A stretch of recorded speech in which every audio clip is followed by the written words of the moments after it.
Hello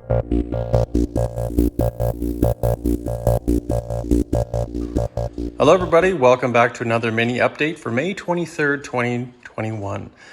I am Panzer King here in the Lions Den, just going to give you a brief overview of what's going on. As you can see, we have our spring offensive banners starting to be set up in the room, as well as we have our medals that we're start to organize and get ready for the awards that we're going to be presenting at the end of the spring offensive.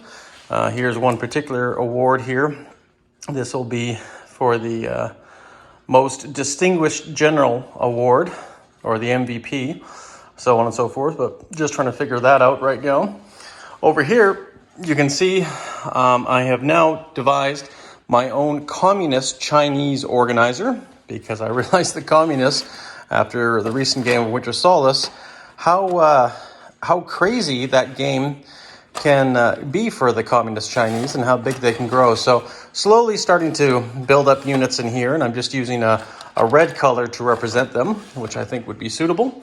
And I've gotten rid of the Air Force Randall, and I've fully converted to the 1947 communist flag, because once communist China became a major power, this was their flag. So I figured rather than using the rondels that come with historical board gaming, I customized my own, just painted up some stickers. Maybe Doug will make some coasters for his for the 36 game. That would be awesome. I think a lot of people are really loving the flags versus the Air Force Randalls, but it's just a personal touch. So that turned out really good. And of course, you see the originals and then the new flag, nationalist flag Randalls. So I still got lots of work to do in these units, but you know, it'll come. Here, you just see the printouts of these, and I just put these stickers right on the rondels. So that actually turned out really good.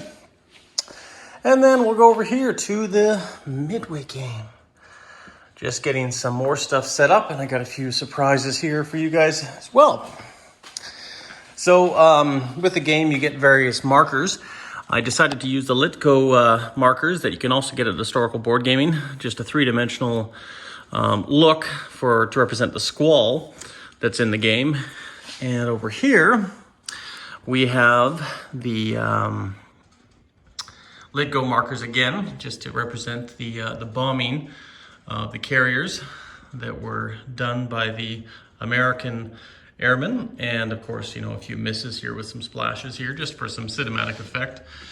And of course, we have the Hero, which is untouched. And of course, down here, we have Admiral Kondo's invasion force. And Admiral Nagumo was on the Akagi, and Admiral Yamaguchi was on the Hero. So now he's sending out fighters to look for the American carriers. And the Yorktown's already been hit. And over here, you can see the difference. Now, this is usually my standard sculpt for Global War 36, a dark blue, kind of with the newer Air Force Rondels. But I use kind of the old Midway, or not old Midway, but the older early World War II Air Force Rondels for the Americans.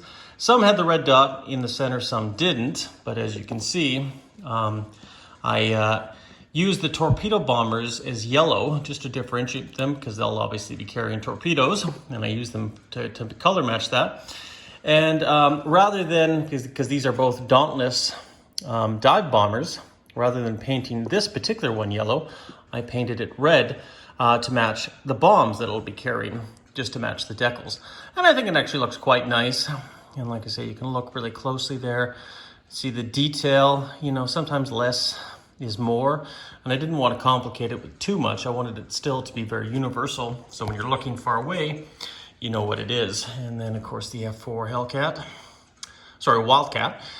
And simple here, just put some of those on there, and I painted it green to match my coding system, my Enigma coding system for identifying all sorts of planes. And you can see the size difference too. If we just look closer, the Wildcat is much smaller than the torpedo bomber or the dive bomber. Incidentally, the torpedo bomber, I believe, is the Devastator sculpt. Not the greatest torpedo bomber in the Second World War, but nonetheless, it did participate in Midway. And then, of course, we have the group from the Enterprise and the group that just got off the Yorktown before she was bombed, right? So that looks really cool. And then over here, we have our PBYs looking for Admiral Kondo's fleet and Yamaguchi's fleet. Still searching, and of course he's the recon chip, but I painted them blue because they are seaplanes, but they're out on recon looking for them. So I just figured adding this little aesthetic just brings a whole new life to this game, right? So, and especially putting them on flight stands. I cut these seaplane markers off and put my actual flight stands on there with the magnets, just because. And of course the beads you notice underneath here just correspond with the flight stand as well.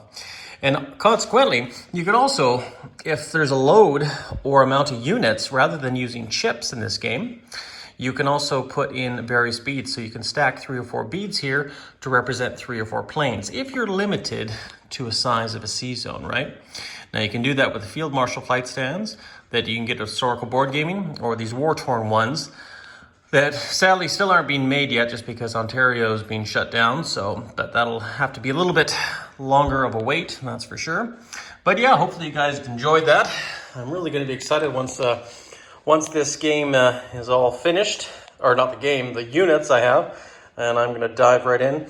Probably play a game, unknown what time or probably with who, but Admiral Seabass has shown some interest, so that might be a person that we might decide to play with. I think he showed an interest in playing those evil Americans, and I might play the nice, good, friendly Japanese. So we'll see. Anyways, guys, just a brief update for you guys.